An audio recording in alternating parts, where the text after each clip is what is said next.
Naituli rautia itakarareke idubuk ewankila na uzengi bolwalia zengi numa fali niti aikwe Naituli rautia itakarareke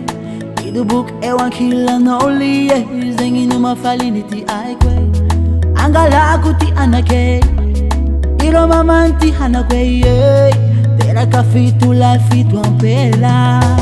Kara una tuziro fa una mwala vani Zemitika vauro muku chero fa zauti ali Kara una tuziro fa una mwala vani Zemitika vauro muku chero fa zauti ali Oh baba Ido kwa mnaroza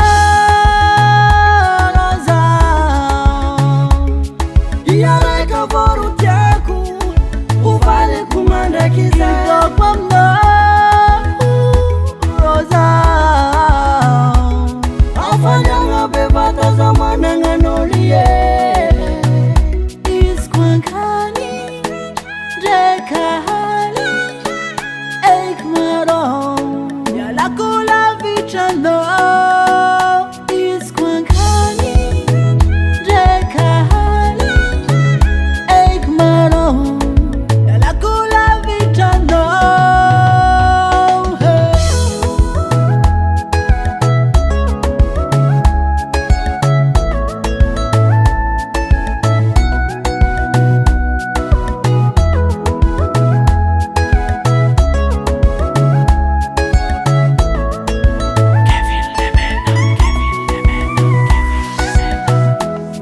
Naituli rautia itakarareke idubuk ewankila na uzengi bolwalia zengi numa fali niti aikwe Naituli rautia itakarareke idubuk ewankila na ulie zengi numa fali niti aikwe Mapivali kitiluwa kwe Naritana hulie Dubu kamare foko Yahita noza Mapivali kitiluwa kwe Lavitana hulie Dubu kamare foko Yahita noza